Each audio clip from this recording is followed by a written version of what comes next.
तर पंतप्रधान नरेंद्र मोदींची आज नागपूरच्या कन्हानमध्ये सभा होतीये।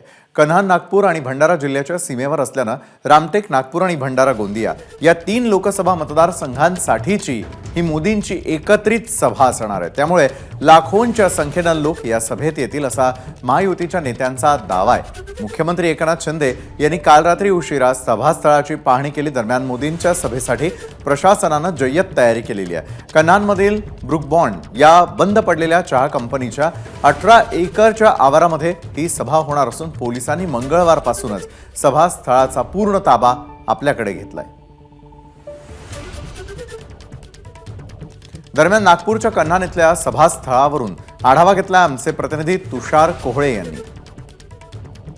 पंतप्रधान नरेंद्र मोदी यांच्या नागपूरच्या सभेला घेऊन कार्यकर्त्यांमध्ये मोठा उत्साह आहे। सभेला आणखी काही तास शिल्लक आहे, मात्र मोठ्या संख्येने कार्यकर्त्यांनी सभास्थळी यायला सुरुवात केलेली आहे। कन्हानच्या या मैदानावर जिथे सभा आहे या मुख्यद्वारावर जर ही गर्दी बघितली तर कार्यकर्त्यांमध्ये किती उत्साह एक लक्षात येतं। आणि महत्त्वाची गोष्ट की ही जी सभा आहे ही रामटेक लोकसभा मतदारसंघ, नागपूर लोकसभा मतदारसंघ आणि भंडारा गोंदिया लोकसभा मतदारसंघ या तिन्ही मिळून एकत्र ठेवलेली ही सभा आहे। त्यामुळे मोठ्या संख्येने या सभेला गर्दी राहील असं बोललं जात आहे। आणि जर का तुम्ही नागरिकांची, कार्यकर्त्यांची, येणाऱ्यांची ही रांग बघितली त्यावरनं लक्षात येतं की एक वेगळा उत्साह इथे आपल्याला पाहायला मिळत आहे। काही भाजपचे कार्यकर्ते, पदाधिकारी आपण त्यांना विचारूया।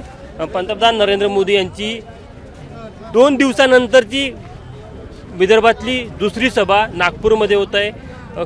कशा प्रकारचं वातावरण आहे? लोकप्रिय पंतप्रधान नरेंद्रभाई मोदी यांच्या सभेमुळे संपूर्ण नागपूर जिल्ह्यामध्ये संपूर्ण उत्साहाचं वातावरण आहे।